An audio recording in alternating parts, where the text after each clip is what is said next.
موضوع الدرس في مسألة الظهار وما فيها من الأحكام سورة المجادلة تفسير ابن كثير. الحمد لله رب العالمين والصلاة والسلام على أشرف الأنبياء وسيد المرسلين سيدنا محمد وعلى آله وأصحابه أجمعين. اللهم صل على سيدنا محمد وعلى آل سيدنا محمد كما صليت على إبراهيم وعلى آل إبراهيم في العالمين إنك حميد مجيد. أعوذ بالله من الشيطان الرجيم. بسم الله الرحمن الرحيم. الذين يظاهرون منكم من نسائهم ما هن أمهاتهم إن أمهاتهم إلا اللائي ولدنهم وإنهم ليقولون منكرا من القول وزورا وإن الله لعفو غفور. والذين يظاهرون من نسائهم ثم يعودون لما قالوا فتحرير رقبة من قبل أن يتماسا ذلكم توعظون به والله بما تعملون خبير. فمن لم يجد فصيام شهرين متتابعين من قبل أن يتماسا فمن لم يستطع فإطعام 60 مسكينا ذلك لتؤمنوا بالله ورسوله وتلك حدود الله وللكافرين عذاب أليم.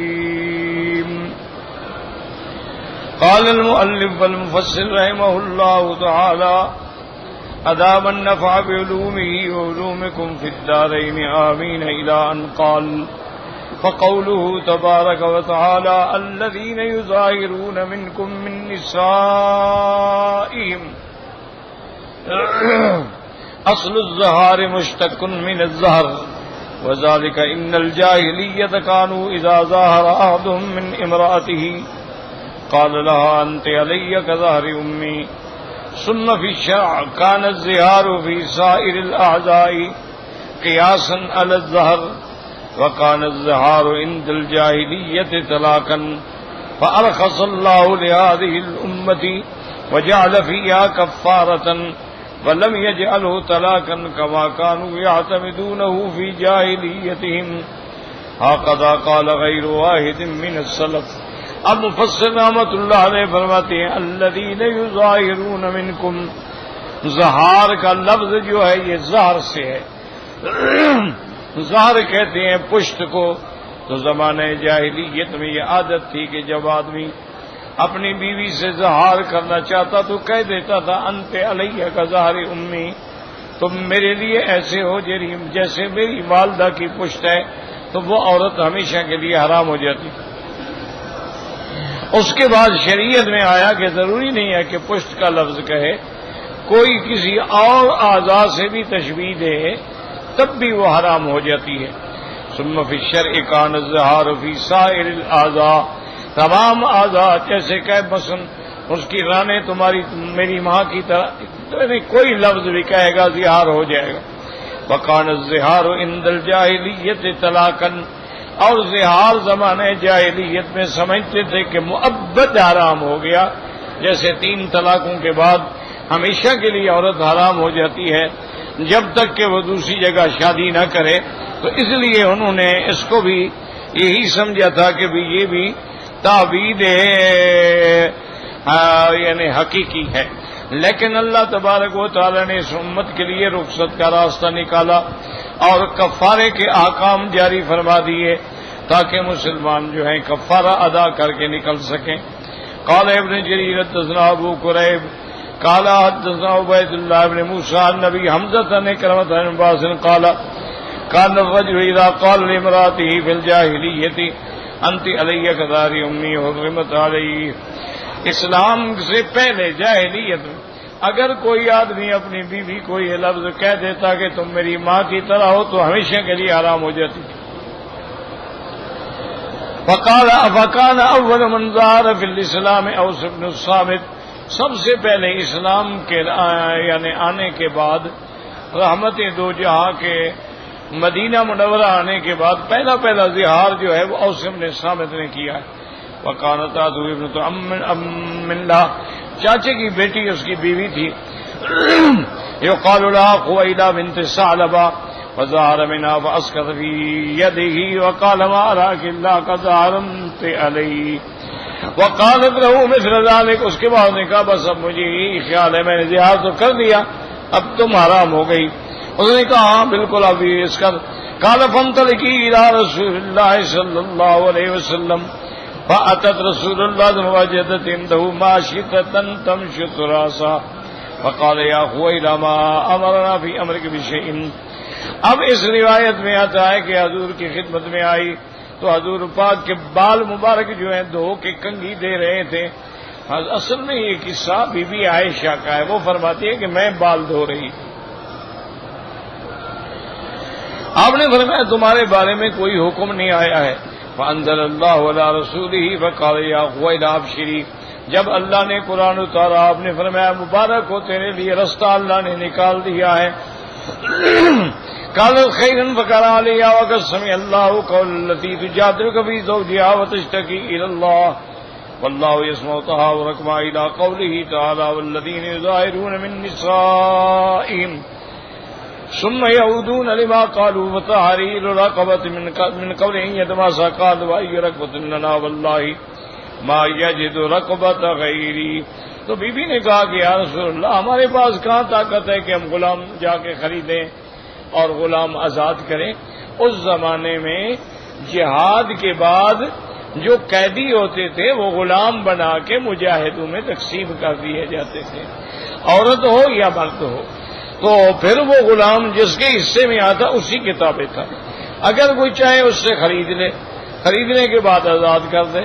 تو اسلام نے جہاں ان کو غلام بنانے کا حکم دیا وہاں ان کی آزادی کے لیے بھی راستے نکالے کہ یہ غلطی ہو جائے غلام آزاد کرو، یہ غلطی ہو جائے، تاکہ غلام زیادہ سے زیادہ آزاد ہو جائے۔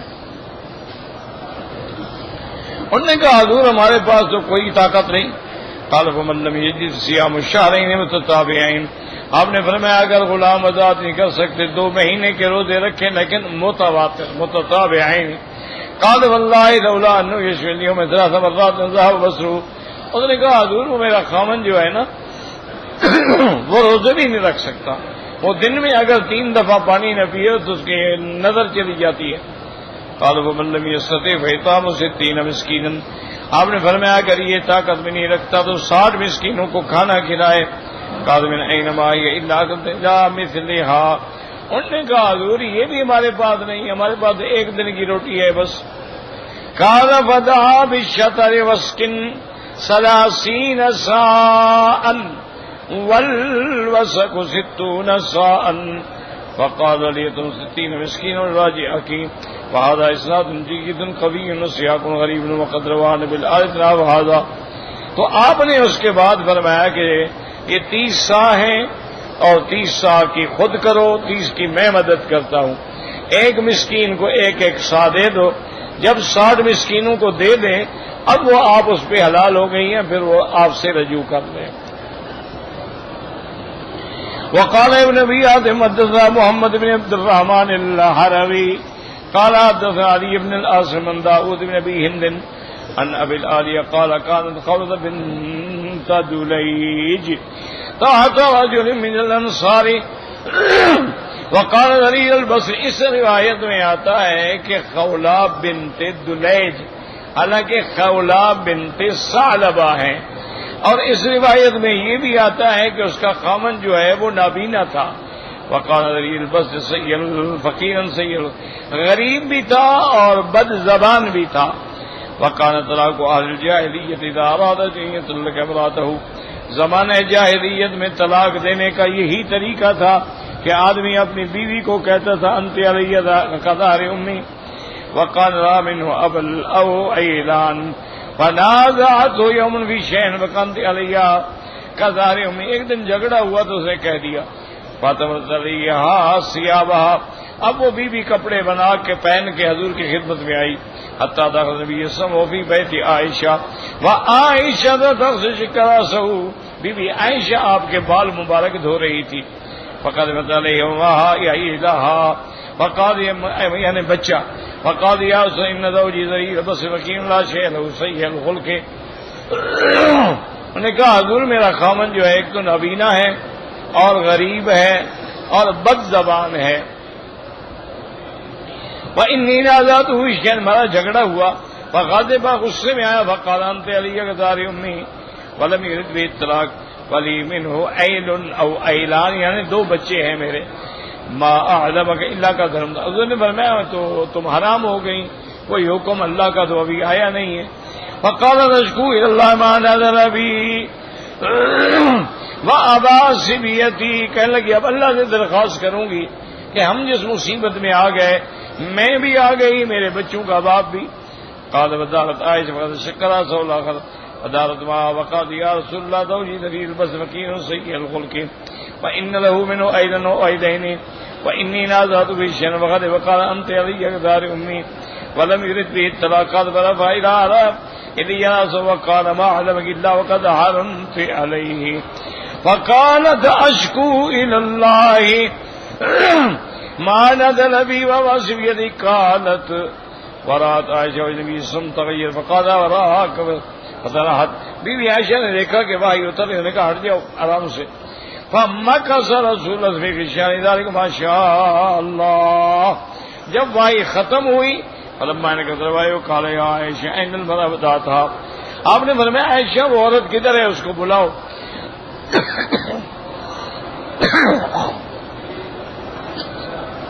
فقال لا رسول اللہ صلی اللہ علیہ وسلم اذهبی فاتنی بزوجک، آپ نے فرمایا جاؤ خامد کو لے کے آؤ. فانطلقت تسعى وجاءت به فاذا هو كما قالت، وہ بالکل نابینا بھی تھا اور فقیر بھی تھا اور بد خلق بھی تھا.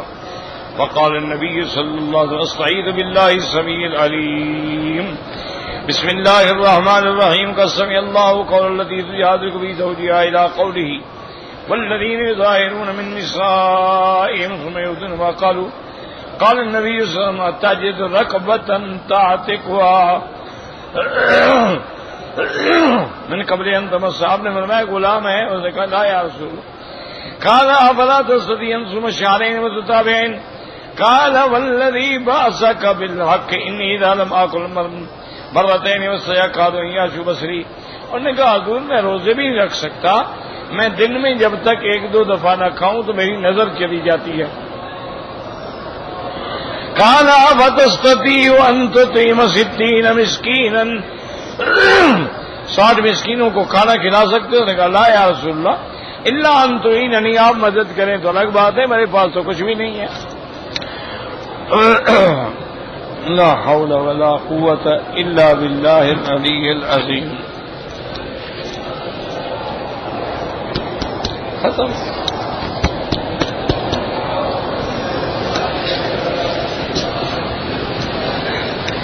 نہیں کام کرنا ہے.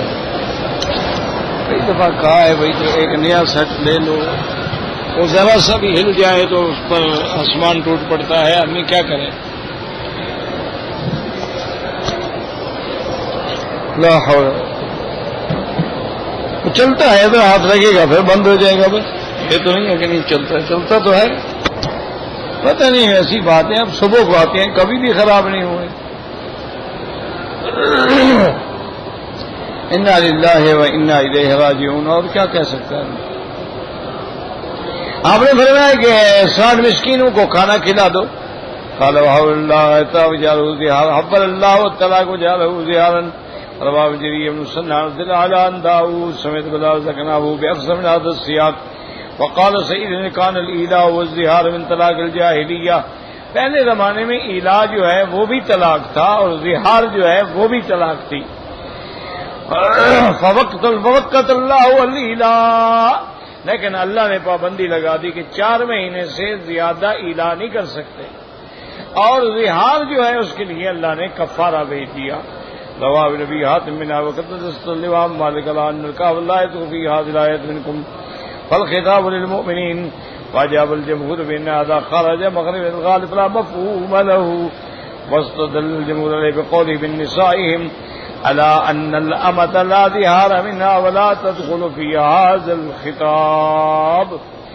اب امام مالک رحمۃ اللہ علیہ فرماتے ہیں کہ یہ حکم جو ہے مسلمانوں کے لیے ہے، کافر اس میں داخل نہیں ہوتے ہیں، اس لیے کہ اللہ نے فرمایا ہے الذین یظاہرون من نسائہم، تو اور اس کے بعد اللہ پاک نے فرمایا کہ منکم، تو یہ خطاب مومنین کے لیے ہے۔ لیکن باقی اما فرماتے ہیں کہ خارج یعنی بظاہر مفہوم لیکن حکم سب کے لیے عام ہے۔ اور اسی طرح جمہور یہ کہتے ہیں کہ زہار جو ہے بیوی سے ہوگا، اگر باندھی ہے اس کے گھر میں باندھی سے زہار نہیں ہوگا، کیونکہ من نسائہم اللہ نے قرآن میں پابندی لگا دی ہے کہ جو اپنی بیویوں سے زہار کرتے ہیں، تو باندھی ہے، مملوکہ ہے، وہ بیوی تو نہیں ہوتی جب تک کہ اس سے آدمی شادی نہ کرے یا نکاح نہ کرے۔ وقوله تعالى ما هن أمهات من أمهات من الله ولدنهم إذا تسير المرأة بقول الرجل أنت لي أمي ومثل أمي وكظهر أمي وما شبه ذلك لا تسير أمه بذلك إنما أمه والتي والدته۔ اللہ نے فرمایا کہ وہ عورت تمہاری ماں نہیں بن جاتی، تم کہہ دو کہ میری ماں ہو یا میری ماں کی طرح ہو یا میری ماں کی پشت ہو تو وہ تھوڑی ماں بن جائے گی، ماں تو وہ ہوتی ہے جس نے تم کو جنا ہے۔ فلہذا قال انہم یقولون منکر من القول وزورا، اللہ نے فرمایا یہ جو تم کہتے ہو نا یہ کلام فحش ہے، باطل ہے، جھوٹ ہے، منکر ہے۔ فإن اللہ لغفور غفور، اللہ تبارک و تعالی معاف فرمانے والے بخشنے والے ہیں۔ اے اما کان منکم فی حال الجاہلیہ وهكذا اذا ما خرج من سبق اللسان يستطيع ان يتكلم كما روى ابو داود سمع رجلا يقول لامرأته يا اختي فقال اختك هي، فهذا انكار ولكن لم يحرمها عليه بمجرد ذلك لأنه لم يقصده، ولو قصده لحرمت عليه، لأنه لا فرق بين الصحيح بين الأم وبين غيرها من سائر المحارم من أخت وأمة وخالة وما أشبه ذلك۔ اب مسئلہ یہ ہے کہ ایک آدمی کی زبان سے یعنی بغیر اس کی نیت کے، کوئی نیت نہیں، کوئی ارادہ نہیں، لیکن زبان سے غلطی سے نکل گیا، بیوی کو کہہ بیٹھا کہ تم میری بہن ہو، یا وجہ سے بلانے میں آدمی بھول جاتا ہے، یا جیسے مثلا عرب میں کہتے ہیں یا بن، نام نہیں لیتے، لیکن اگر کہ یا بنتی تو مانا ہوگا میری بیٹی۔ اسی طرح اگر کوئی آدمی سبقت لسان میں بجائے کہنے کے کہ بیوی کا بیٹا بہن بات سنو، تو اس میں کوئی نہ زہار ہوگا نہ حرام ہوگا۔ مسئلہ سمجھ لیں، زہار تب ہوگا جب وہ نیت کر کے کہے کہ تم میری ماں کی طرح ہو، تم میری بہن کی طرح ہو، تم میری بیٹی کی طرح ہو، تو پھر زہار ہو جائے گا، ورنہ زہار نہیں ہوگا۔ ایک مسئلہ تو یہ سمجھ لیں۔ ایک مسئلہ ہوتا ہے کہ حالت اضطرار ہے یا توریہ فی الکلام ہے۔ کیا مانا کہ سیدنا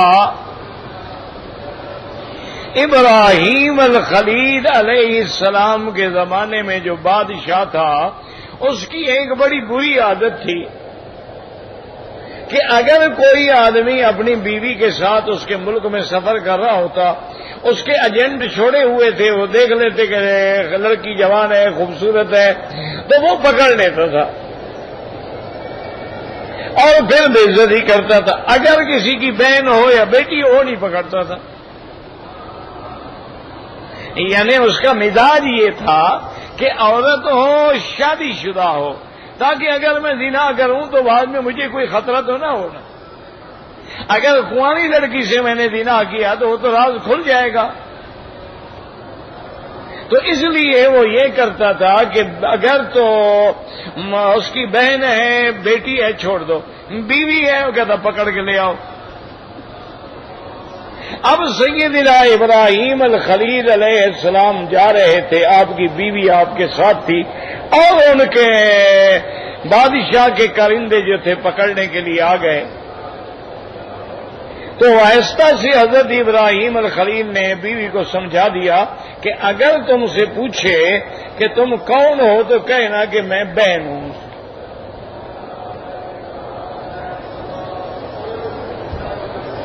تاکہ تمہاری عزت بچ جائے. وہ بیوی چلی گئی، انہوں نے پوچھا کہ کون ہو تو اس نے کہا تو میں تو بہن ہوں ان کی. اچھا، ان کے کارندوں نے سیدنا ابراہیم علیہ السلام سے بھی پوچھا کہ یہ کون ہے؟ تو آپ نے فرمایا اختی، میری بہن ہے. اب وہ چھوڑا نہیں، انہوں نے بہرحال وہ لے گئے. اللہ کی شان یہ ہے کہ وہاں جب گئی بی بی تو اس نے کہا کہ تم کون ہو؟ اس نے کہا میں بہن ہوں. اس نے کہا نہیں، مجھے پتا ہے تم اس کی بیوی ہو اور تم اپنی آپ کو بچانے کے لیے جھوٹ بول رہی ہو، لیکن میں تمہیں نہیں چھوڑوں گا. بڑی خوبصورت بیوی تھی. تو اب وہ ظالم برے ارادے سے اٹھا کے پکڑے تو اللہ پاک نے اس کو وہی روک دیا، چلنے کے قابل ہی نہ رہا. اب وہ ڈر گیا.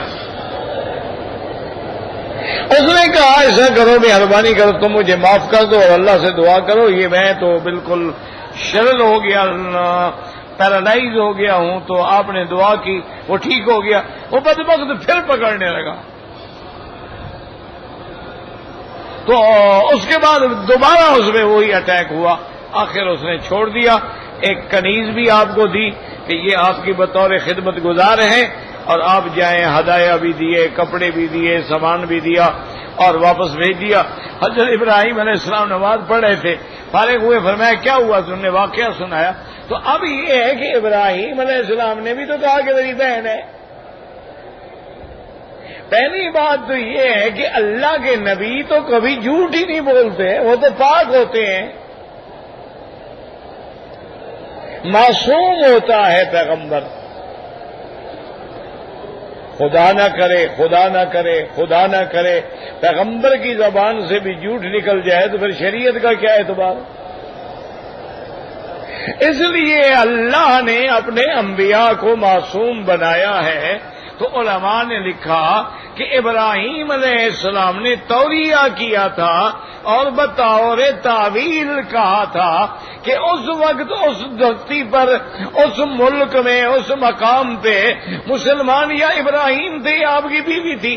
تو بطور ایمان تو بہن ہے نا، انما المؤمنون اخوۃ، ایمان والے تو آپس میں بھائی بہن ہیں.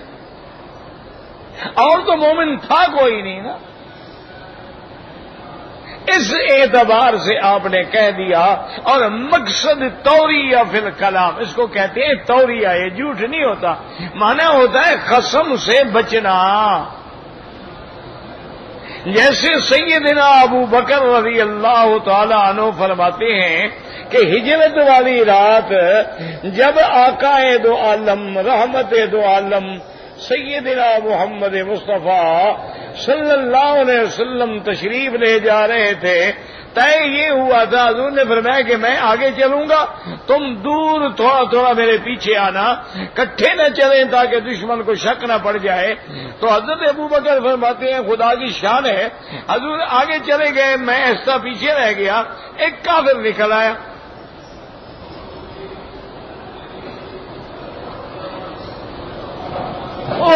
ہمیں گمان ہی نہیں تھا کہ یہ بندہ کدھر سے آ گیا. رات تھی. وہ بندہ جب آیا تو اس نے حضرت ابو بکر کو پہچان لیا. حضرت ابو بکر مکے کے معروف آدمی تھے. تو اس نے کہا کہ ابو بکر من ھذا الرجل، یہ جو تمہارے آگے جا رہا تھا یہ کون بندہ ہے؟ اب حضرت ابو بکر فرماتے ہیں اگر میں جھوٹ بولوں تو پھر صدیق نہ رہا، اور سچ بولوں تو حضور کو دشمن پکڑ لیں گے. ہم تو چپکے سے نکل رہے ہیں نا. تو اب حضرت ابو بکر رضی اللہ تعالی عنہ نے کلام زو مانا کیا. فرمایا اچھا وہ جو جا رہا تھا رجل یہدینی سوا السبیل، وہ تو ایک بندہ ہے، میں نے راستہ پوچھا تھا، مجھے راستہ بتا رہا تھا. تو اللہ کا نبی بھی تو راستہ بتانے آتا ہے نا کہ یہ جنت کا راستہ ہے، یہ جہنم کا راستہ ہے. تو سیدنا ابی بکر نے ایک ایسی بات کہہ دی. اچھا کوئی تمہیں راستہ دکھانے والا تھا؟ ہاں راستہ. وہ چلا گیا. تو اللہ نے حضور کی بھی حفاظت فرما لی اور حضرت ابو بکر نے بھی جھوٹ نہیں بولا. تو ایسے کلام جو ہے نا، یاد رکھو، اس کو کہتے ہیں توریہ. ایسی کلام کی جائے کہ ایک جگہ ہندوستان میں پرانے دور کی بات ہے، شیعہ سنی مل کر قادیانیوں کے خلاف جلسہ کر رہے تھے. اس میں شیعہ بھی تھے، اہل سنت بھی تھے. چونکہ ختم نبوت کے مسئلے پر شیعہ بھی ان کو کافر سمجھتے ہیں. بہرحال جلسہ ہو رہا تھا. اب قادیانیوں نے شرارت کی کہ بھی کوئی ایسی بات کی جائے کہ ان کی تو اتفاق ہو گیا تو ہماری تو حیثیت ختم ہو جائے گی، لہذا ان کو دوبارہ لڑا دیا جائے. تو اس وقت ایک عالم دین تقریر فرما رہے تھے. تو ایک آدمی نے چٹ لکھ کے بھیج دیا کہ آپ جناب مجھے یہ بتائیں، اور چٹ بھی عربی میں لکھا، فصیح عربی میں، تاکہ وہ سمجھ لے کہ سوال کرنے والا عالم ہے اور جواب وضاحت کے ساتھ دے. تو یہ بتائیں کہ حضرت ابو بکر افضل ہیں یا حضرت علی افضل ہیں؟ اچھا، اب اگر وہ کہتے ہیں کہ بھائی حضور کے بعد تو حضرت ابو بکر افضل ہے تو شیعہ ناراض ہو جائیں گے. اسی لیے جلسے میں بلایا تھا ہمیں. ہمارے مذہب کا خلاف ہی کرنا تھا تو پھر ہمیں بلایا ہی کیوں تھا؟ ہم تو ختم نبوت کے لیے اکٹھے ہوئے تھے، ان مسائل کے لیے تو اکٹھے نہیں ہوئے تھے. تو آپ نے کیوں چھیڑا؟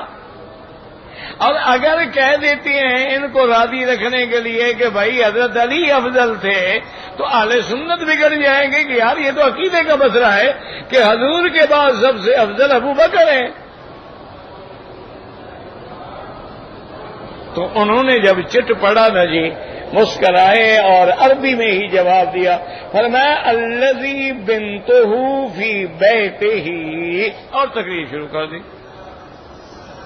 فرمایا افضل وہ ہے جس کی بیٹی اس کے گھر میں ہے. اب دیکھیں نا، بات جمع ہوگی کہ بنتہ فی بیتہ، بنتہ کا ضمیر ابو بکر کی طرف، فی بیتہ حضور کی طرف. تو ابو بکر کی بیٹی حضور کے گھر میں، ابو بکر افضل ہوا. الذی بنتہ فی بیتہ تو افضل ابو بکر ہو گئے. اگر ہم کہیں بنتہ فی بیتہ، بنتہ کا ضمیر حضور کی طرف ہے تو حضور کی بیٹی علی کے گھر میں ہے، زیادہ علی افضل ہو گئے.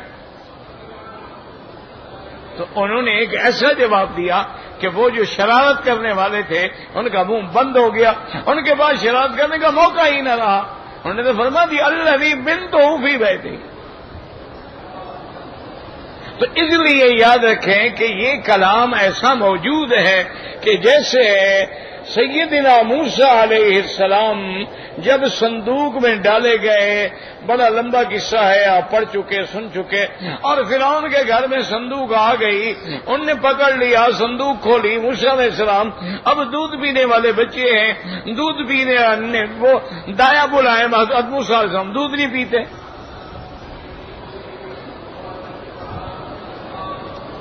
اب کسی کو یہ پتا تو نہیں ہے نا کہ یہ تو اللہ کے فیصلے ہیں.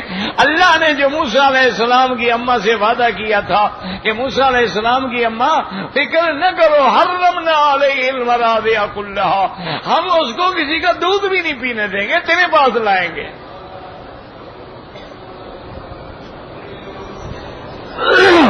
اب بہن جب پہنچی وہاں دیکھا کہ موسیٰ علیہ السلام ہیں، رو رہے ہیں اور کئی عورتیں آ رہی ہیں. بادشاہ کی بیگم تھی، اس نے تو سارے شہر کی عورتیں بلا لی. اور جو سینے سے لگاتی ہے موسیٰ علیہ السلام رونا شروع کر دیتے ہیں. قالت هل ادلكم على اهل بيت يكفلونه لكم وهم له لناصحون. بی بی نے کہا اے گھر والو هل ادلكم میں تمہیں ایک گھرانہ بتاتی ہوں، میں تمہیں ایک بی بی کے بارے میں بتاتی ہوں. یکفلونہ لکم وہم لہ لناصحون. وہ بچے کی کفالت کر لیں گی، بچے کو دودھ پلا لیں گی، اور وہ اس کے لیے خیر خواہ بھی ہیں. وہم لہ لناصحون. اور وہ گھرانہ جو ہے اس بچے کے لیے خیر خواہ ہے. فرعون نے یہ سنا کہنے لگا جاؤ تمہیں کیسے پتا ہے کہ وہ گھرانہ اس کا خیر خواہ ہے؟ اس کا مطلب ہے تم جانتی ہوگی کہ اس کا بیٹا ہے. اس نے کہا فرعون چیخ کیوں رہے ہو؟ ہم لہو لناز. میں نے کہا کہ یعنی لہو تمہاری خیر خواہ ہے. میں نے موسیٰ علیہ السلام کا تو نہیں کہا، میں نے تو کہا ہم لہو لناصحون، یعنی وہ جو ہیں تیرے خیر خواہ ہے. ان کا اچھا اچھا اچھا تو ٹھیک ہے پھر بتاؤ. تو اب جناب وہ بچی دوڑ کے آ گئی اور ساتھ اس کے، اور بڑی خوش ہو کے آہستہ آہستہ وہاں سے کہا اماں بھائی مل گیا، وہ تو فرعون کے گھر میں ہے اور وہ بلا رہے ہیں، باقاعدہ سواری آئی ہوئی ہے. اس نے کہا کہ نہیں میں تو نہیں جاتی ہوں، اللہ نے وعدہ کیا تھا موسیٰ میرے پاس آئے گا، میں کیوں جاؤں؟ یہ ایمان ہوتا ہے نا. اللہ نے فرمایا انا رادوہ الیک، ہم تیرے پاس بھیجیں گے. انہوں نے کہا اللہ نے یہ تو نہیں فرمایا تھا کہ میں جاؤں گی، میں تو نہیں جاتی. اچھا اسی میں اللہ نے برم بھی رکھ دیا کہ اگر بی بی دوڑ کے چلی جاتی تو فرعون کو شبہ ہو جاتا کہ یہ حقیقی ماں ہے. جب بی بی نہیں گئی ہے تو فرعون کو تو شبہ ختم ہو گیا کہ بھئی ماں ہوتی تو ماں بچے کے لیے کیسے نہ آتی. انہوں نے کہا نہیں میں نہیں آتی. فرعون نے آدمی بھیجے کہ چلو تم نہ آؤ، بچے کو دودھ تو پلاؤ. بچے کو سینے سے لگایا، دودھ پینا شروع کر دیا. انہوں نے کہا ہم آپ کو مہینہ دیں گے، وظیفہ دیں گے، تنخواہ دیں گے، خدمت کریں گے، اعزاز دیں گے، بچے کی تم خدمت کرو. تو مفسرین نے لکھا ہے کہ مولا جب دینے پہ آتے ہیں نا، بچے بھی اپنے کو دودھ پلاؤ اور دشمن سے تنخواہ بھی وصول کرو. مالک ہے نا وہ، جو چاہے گا، جو چاہے جیسے چاہے جسے نوازنا چاہے کر دے. تو اس لیے یاد رکھیں اگر سبقت لسان میں آدمی کے منہ سے غلطی سے نکل گیا تو میری بہن اس سے کچھ نہیں ہوتا ہے. اللہ نیتوں کو جانتے ہیں کہ نیت ہو، قصد ہو، ارادہ ہو، پھر کہے گا تو ظہار ہو جائے گا. واللہ اعلم.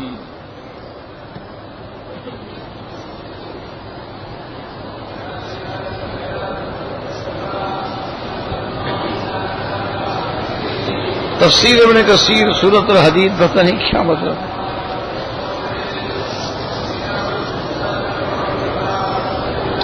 حضرت زکریا زندہ ہیں، قرب قیامت میں آئیں گے. بالکل ہم نے تو کہیں نہیں پڑھا، صرف حضرت عیسیٰ علیہ السلام کے بارے میں، اور بعض روایات میں حضرت ادریس کے بارے میں آتا ہے. حضرت زکریا علیہ السلام کے بارے میں تو کوئی واقعہ ہی نہیں ہے.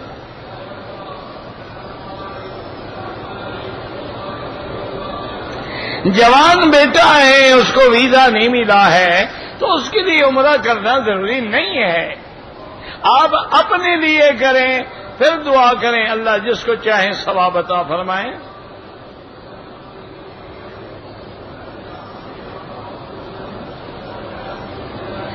اگر مسجد ایک جگہ بنائی گئی ہے اور بنیت مسجد بنائی گئی ہے، اب بستی غیر آباد ہو گئی، مسجد غیر آباد ہو گئی، مسجد کی جگہ کو کسی دوسرے کام میں نہیں لگا سکتے. اس ایریے کو بند کر دو، باقی کاشت کرو.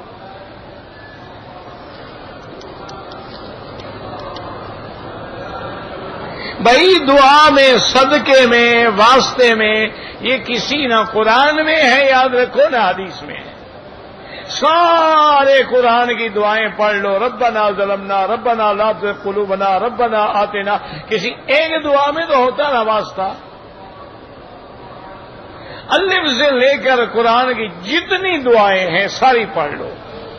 ہر پیغمبر نے مشکل میں دعا مانگی، رب انی مسنی الضر، رب انی مغلوب فانتصر، لا الہ الا انت سبحانک انی کنت من الظالمین، حسبنا اللہ ونعم الوکیل، اللہم الیک اشکو ضعف قوتی وقلت حیلتی، ربنا لا تزغ قلوبنا، ربنا هب لنا من ازواجنا۔ یہ واسطہ وسیلے کا لفظ نہ قرآن میں ہے نہ حدیث مبارک میں ہے۔ ایک حدیث میں آتا ہے، وہ حدیث ضعیف ہے، اور ضعیف حدیث عقیدے میں حجت نہیں ہو سکتی۔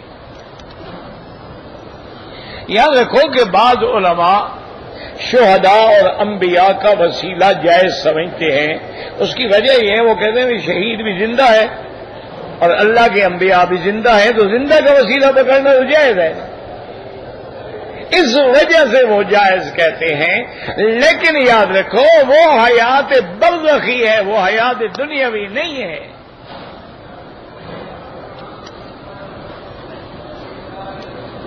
اگر کوئی قرآن پڑھے اور کہے اللہ اس کا ثواب، تو جس کو چاہے اللہ ثواب دیں گے، بالکل دیں گے۔ خود پڑھا کرو، کرائے پہ نہ پڑھایا کرو، خود گھر والے بیٹھ جاؤ، قرآن پڑھو، ثواب بخشو۔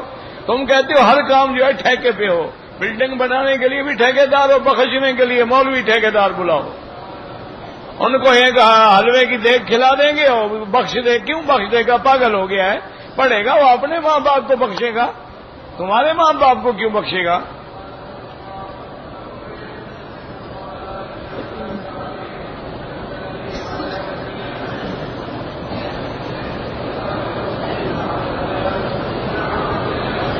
اگر کسی بادشاہ نے ایک زمین دیا تھا خانقاہ کے لیے، تو جو اس نے کہا تھا اسی کے مطابق عمل کرو۔ بہرحال دینی مدرسہ ہے، اس کو تعمیر کرو، استعمال۔ خان کا معنی یہ تھوڑا ہے کہ شرک کرو، معنی یہ ہے اس جگہ کو آباد رکھو، لوگ آئیں، فاتحہ پڑھیں، دعا کریں بزرگ کے لیے، اللہم اغفرہ ورحمہ وتجاوز عنہ۔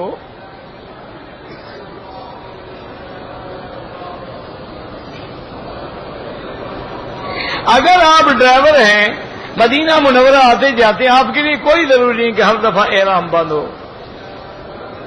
بابا حضرت زکریا کی حیات کا میں نے آپ سے سنا ہے، ہم نے تو آج تک نہیں پڑھا، نہ کسی کتاب میں، نہ قرآن میں، نہ تفسیر میں، نہ حدیث میں، آپ کے چتر میں نے پڑھا ہے۔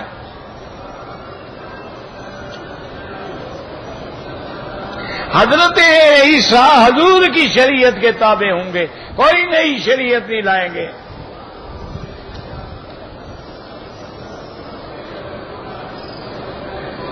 حضرت عیسیٰ کے بارے میں تاریخ کی کتابوں میں آتا ہے، انہوں نے شادی کی، طلاق دی۔ تاریخ سچی ہے یا قرآن سچا ہے؟ تم تاریخ پڑھتے رہو، ہم قرآن و حدیث پڑھتے رہیں گے۔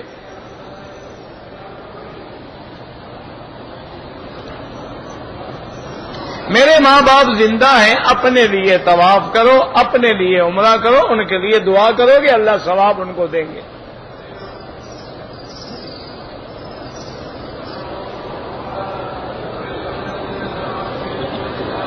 میں نے ایک بچی کو اپنا بیٹی بنایا ہوا ہے، اس کو طواف کرائیں، وہ آپ کی حقیقی بیٹی نہیں ہے اور نہ آپ کی وراثت میں وہ حقدار ہے۔ اپنی زندگی میں کچھ دے دو اس کو۔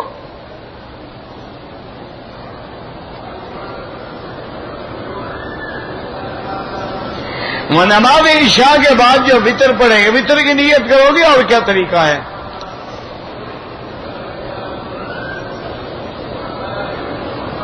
کہتے ہیں کہ زمانے جاہلیت میں حضرت عمر رضی اللہ تعالی عنہ نے اپنی بیٹی کو زندہ دفن کیا تھا۔ یہ بالکل جھوٹ ہے، کسی شیعہ نے گھڑا ہوگا۔ نہیں، مجھے آپ یہ بتائیں ان مسائل سے آپ کو ضرورت کیا ہے؟ کبھی حضرت زکریا کو اتار رہے ہو، کبھی حضرت عمر کی بیٹی دفن کروا رہے ہو، کیا ہے ہمیں؟ یہ سوال ہم سے قبر میں پوچھے جائیں گے۔ سوال کا معنی ہوتا ہے جس سے فائدہ ہو بندے کو۔ کہ جی میں نے عمرہ کیا یہ غلطی ہو گئی، میں نے حج کیا یہ غلطی ہو گئی، میں نے نماز پڑھی یہ غلطی ہو گئی، لوگوں کا فائدہ ہو، ان چیزوں کے بارے میں اللہ ہم سے پوچھے گا۔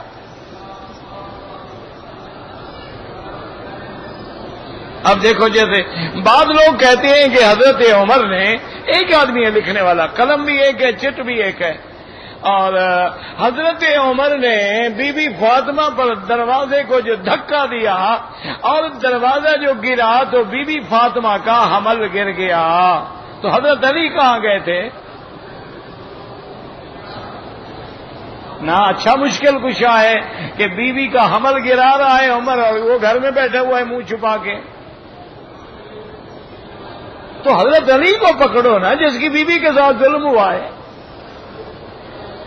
حضرت حسن حسین کو پکڑو کہ تمہاری اماں کے ساتھ عمر یہ کریں، آپ گھر بیٹھے ہوئے ہیں۔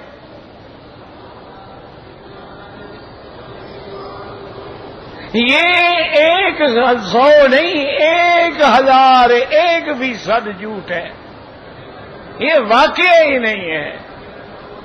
حضرت عمر کو کیا طاقت ہے کہ بی بی فاطمہ الزہرا رضی اللہ تعالی عنہا کو ہاتھ لگا سکیں یا دھکا دے سکیں؟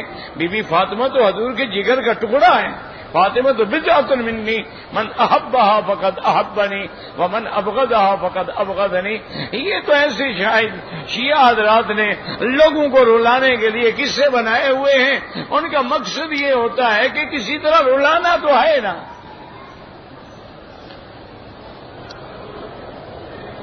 یہ نہیں سمجھتے بھی الزام تو حضرت علی پہ آئے گا، اور یار آج 14ویں صدی ہے، تیری بیوی کو کوئی دھکا دے کے حمل گرا دے، تم کیا کرو گے؟ تمہارے اندر اتنا غیرت ہے، حضرت علی میں نہیں تھی؟ حضرت حسن حسین جیسے بیٹے موجود تھے، وہ اماں کا حمل گر گیا، وہ بیٹھے گھر میں رہے، کسی کو کہا بھی نہیں، بتایا بھی نہیں۔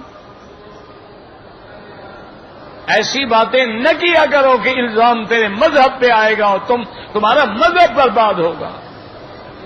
اہل سنت کو تو کچھ بھی نہیں ہوگا۔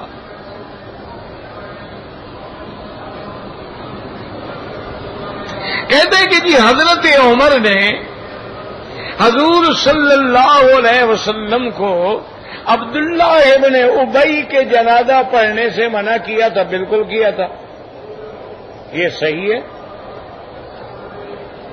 حضور صلی اللہ علیہ وسلم نے فرمایا کہ میں نے عمر کہہ دیا ہے کہ میں جنازہ پڑھوں گا، بلکہ حضور نے اس کے بیٹے کو اپنا قمیض بھی دیا تھا کہ میرے کرتے میں باپ کو کفن پہناؤ۔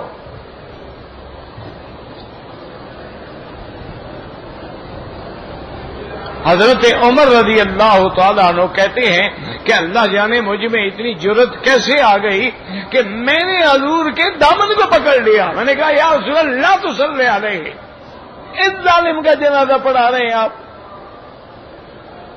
جس نے جنگ احد میں ہمیں نقصان دیا ہے، جس نے بی بی عائشہ پہ تہمت لگائی ہے، جس نے ہمیشہ آپ کی دشمنی کی ہے، آپ اس کے لیے بخشش کی دعا مانگیں گے؟ حضرت عمر اس لیے لڑ رہے تھے کہ اگر حضور نے دعا مانگ لی اللہ بخش دیں گے بدبخت کو۔ یہ تو دنیا میں بھی ہماری مخالفت کرتا رہا اور آخرت میں عذاب سے بھی بچ گیا،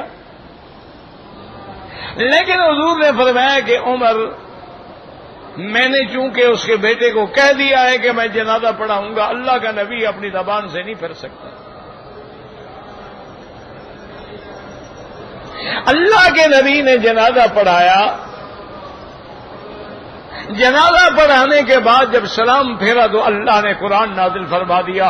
اللہ نے فرمایا کہ محمد مصطفیٰ جو فیصلہ عمر فرش پہ کر رہا تھا میں نے عرش پہ وہی منظور کیا ہے۔ لا تصلی علی احد منہم مات ابدا، ان بدبختوں کا کبھی جنازہ نہ پڑھایا کریں، یہ کافر ہیں، یہ منافق ہیں، اور ولا تقم علی قبرہ، نہ اس کی قبر پہ کبھی کھڑے ہوں، اور اگر ان کے لیے آپ نے بخشش مانگی ان تستغفر لہم، اگر 70 دفعہ بھی مانگے میں نہیں بخشوں گا۔ تو اللہ نے قرآن نازل فرما دیا. لیکن یاد رکھو، بات سمجھا کرو، حضور نے قمیض کیوں دیا؟ حضور نہیں جانتے تھے دشمن ہے.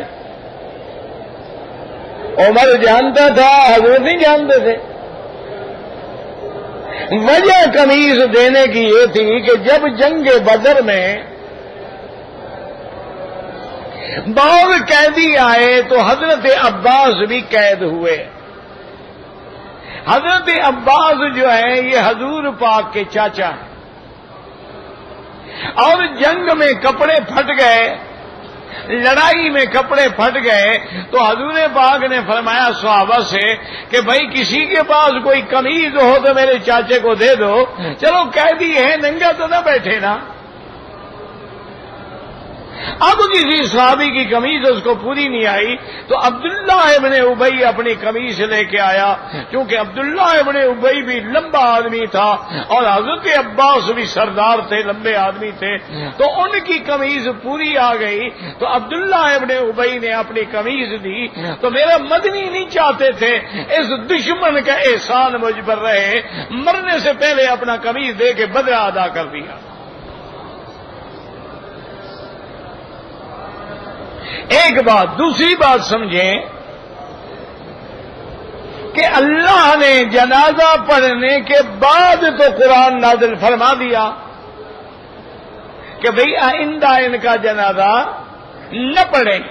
لیکن اگر اللہ تبارک و تعالیٰ پہلے جنازہ قرآن اتار دیتے تو حضور جنازہ تو نہ پڑھتے نا. حضور نے جنازہ پڑھ لیا، قرآن بعد میں اترا ہے.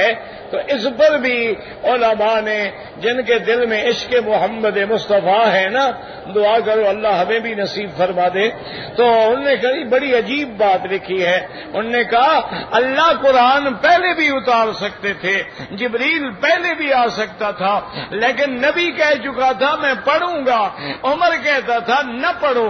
اگر پہلے قرآن بھیج دیتے بات عمر کی رہ جاتی، نبی کی بات پوری نہ ہوتی.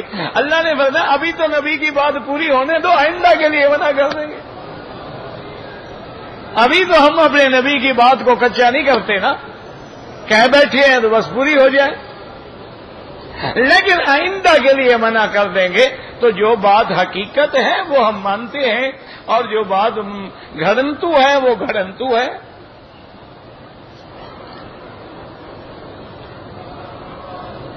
اگر ہم میقات پہ پہنچ جائیں لیکن عصر کے بعد کا وقت ہے، کوئی نماز پڑھنی ضروری نہیں، بس بغیر نماز پڑھے ہوئے لبیک بعمرۃ لبیک اللہم لبیک کہہ کے آ جاؤ.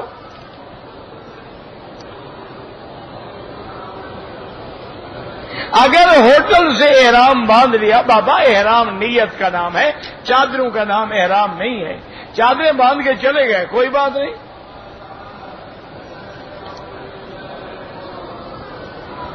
کہتے جی کہ ڈاکٹر نائک جو ہیں وہ کس مسلک کے ہیں، ان سے پوچھو. نہیں، مسئلہ ڈاکٹر نائک کے ساتھ تعلق رکھتا ہے، مجھے کیا پتا کس مسلک سے ہے. وہ زندہ ہے، موجود ہے، ماشاءاللہ ٹی وی ہے، چینل ہے، ہر چیز ہے، تو اس سے آپ ٹیلی فون کر کے پوچھ لیں کہ جی آپ کا کیا مسلک ہے، بتائیں گے. وہ اللہ جانے، وہ جانے.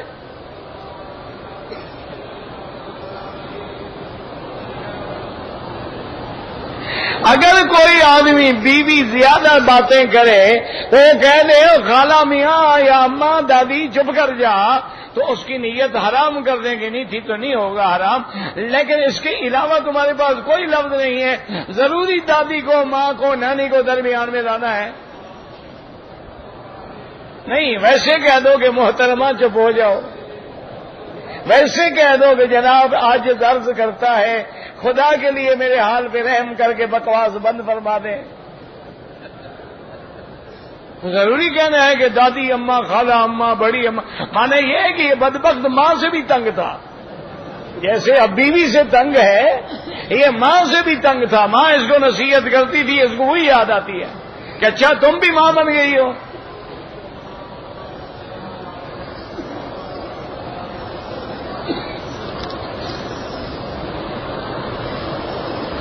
عصر نماز کے بعد طواف کیا ہے، افضل یہ ہے کہ 2 رکعت مغرب کے بعد پڑھو تاکہ کوئی حدیث مخالف نہ ہو، ورنہ امام احمد بن حنبل رحمۃ اللہ علیہ کے نزدیک اللہ کے حرم میں پڑھنا جائز ہے ہر وقت۔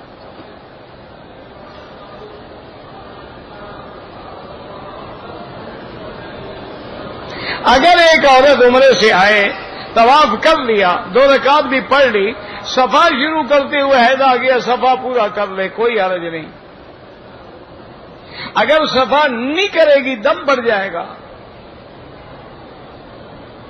اگر وہ نے صفا مروا نہیں دوڑی، چلی گئی، تو اپنے آپ کو پھر اسی طرح پابند رکھے عمرے کا، جب پاک ہو جائے غسل کرے، پھر طواف کرے، پھر صفا دوڑے اور بال کٹوائے۔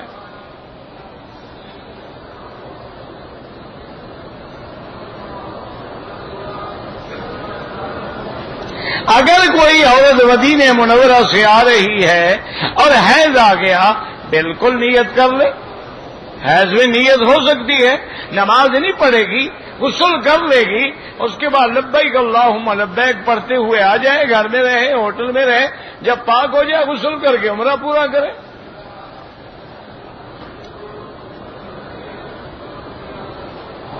کہتے جی کہ حرم شریف میں عورتیں نمازی کے آگے آ جاتی ہیں، اب تو ہر بات میں بابا عورتیں آگے ہیں مرد پیچھے ہیں، نماز کی صرف کیا بات ہے؟ ویسے آپ دیکھیں ماشاءاللہ جتنے ہمارے بڑے بڑے لوگ ہیں نا جی، ان کو تو اللہ نے رکھا ہی عورت کے پیچھے ہے ماشاءاللہ۔ وہ تو پیچھے ایسے آ رہے ہوتے ہیں جیسے یتیم بچے آتے ہیں نا ماں باپ کے پیچھے، وہ عورت چپل پھینکے گی، وہ بچھاون جوتے اٹھا رہا ہے۔ انا للہ و انا الیہ راجعون۔ بہرحال عورت آگے ہو نماز نہیں ہوتی۔ اگر آدمی نے حالت احرام میں کوئی جوس پی لیا، کوئی احرام نہیں خراب ہوتا۔ رفع یدین جو ہے امام احمد بن حنبل اور امام شافعی رحمۃ اللہ علیہ کے نزدیک سنت ہے، نہ فرض ہے نہ واجب ہے، سنت ہے۔ اور امام ابو حنیفہ رحمۃ اللہ علیہ کے نزدیک رفع یدین نہ کرنا سنت ہے۔ ان کے پاس حدیث ہے حضرت عبداللہ بن مسعود کی، اور دوسرا ان کی دلیل یہ ہے کہ رفع یدین کی جو حدیث ہے سب سے بڑی دلیل حضرت ابن عمر کی حدیث ہے، اور حضرت ابن عمر خود رفع یدین نہیں کرتے تھے۔ تو جب راوی عمل نہ کرے اس کا معنی ہے اس کو پتہ ہے کہ اس حدیث کا حکم ختم ہو گیا۔ اللہ عالم، کسی پہ اعتراض نہ کرو۔ ایک بات یاد رکھو، ائمہ اربعہ برحق ہیں، اللہ ان پہ کروڑوں رحمتیں فرمائے۔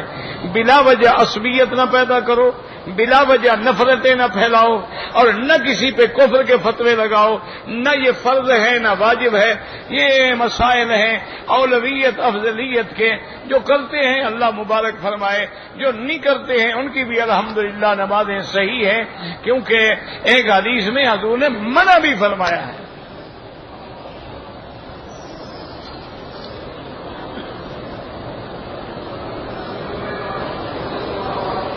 چکر کے میرے میں بند فرمائے، پتہ نہیں کیا، ایک چکر فنا سے میرا پھر بیرا، پتہ نہیں کیا ہے، اللہ عالم۔ ہم نے مسجد عائشہ سے عمرہ کیا ہے، ہوٹل میں جا کے ایک دوسرے کے بال کاٹے، کوئی بات نہیں۔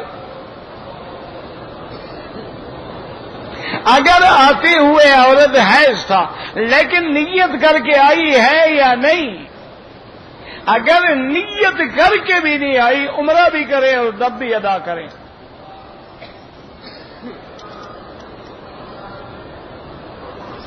اگر ایک آدمی نے 7ویں چکر میں غلاف کعبہ کو ہاتھ لگا لیا، کچھ نہیں ہوتا۔ اگر دونوں آدمی طواف کر چکے ہیں، صفا مروہ دوڑ چکے ہیں، ایک دوسرے کے بال کاٹیں، کوئی حرج نہیں۔ اگر آدمی 10 روزے رکھنے ہیں، یہاں رکھو تو ثواب زیادہ ہوگا، ورنہ اپنے ملک میں بھی جائز ہے۔ اپنے گھر سے عمرہ نہیں ہوتا جب تک حد حرم کے باہر نہ جاؤ۔ اللہ کے بندے، اگر حد حرم کے اندر اندر عمرہ ہو جاتا تو حضور بی بی عائشہ کو باہر کیوں بھیجتے؟ حرم میں تو بیٹھے ہوئے تھے، آپ معابدہ میں موجود تھے، وہیں سے کہتے احرام باندھ لو اور عمرہ کرو، یہ اتنا کہتے بھائی کو لے کے تنعیم جاؤ۔ اتنی واضح حدیث ہے، پھر بھی ایک لفظ آگے حدیث میں اہل مکہ من مکہ تھا، بس اس کو یاد کر رکھا ہے، وہ حج کے لیے ہے۔ عمرے کے طواف میں نظر نیچے رکھو، ہر طواف میں نظر نیچے رکھو۔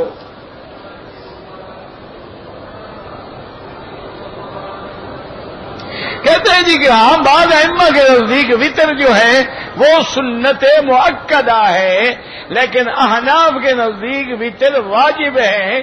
ان کی دلیل یہ ہوتی ہے کہ جیسے حضور نے زندگی میں فرض کبھی نہیں چھوڑا، آپ نے حضر سفر میں وطر بھی کبھی نہیں چھوڑا، تو معنی یہ ہے کہ فرض تو نہیں ہے، فرض کے بعد کا درجہ جو ہے واجب ہے۔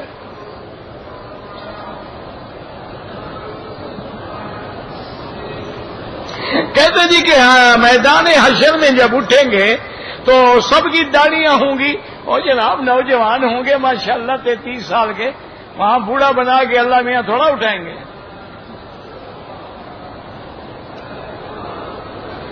داڑھی منڈانے والا جو بار بار منڈاتا ہے گناہ کبیرہ ہے، فاسق ہو جاتا ہے، باقی جنت میں کیوں نہیں جائے گا؟ کافر تھوڑا ہے، جس نے بھی کلمہ پڑھا ہے مومن ہے، جنت میں جائے گا انشاءاللہ۔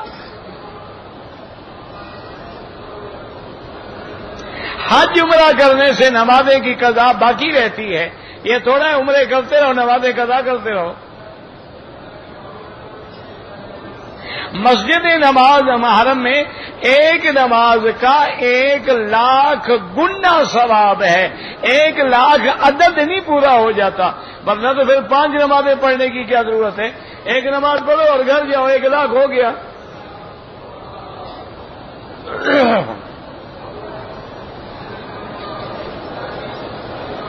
میری بیوی فوت ہو گئی ہے، میں دوسری بیوی کرنا چاہتا ہوں انشاءاللہ، صرف دعاؤں سے کام نہیں ہوتا، کچھ ہمت بھی کرو نا، کوشش کرو گے، صرف دعا کیا کرے گی؟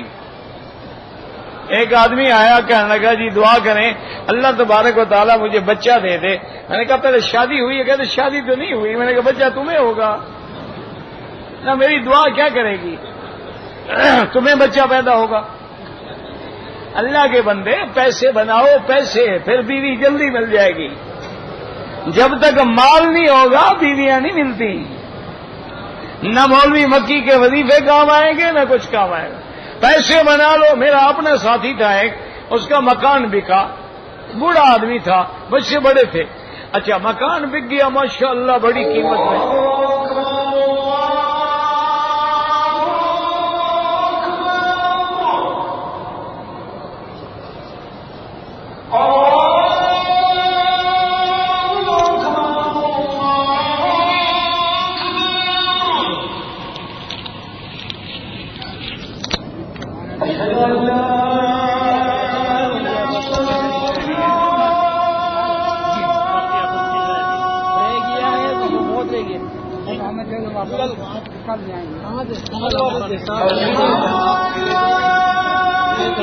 میں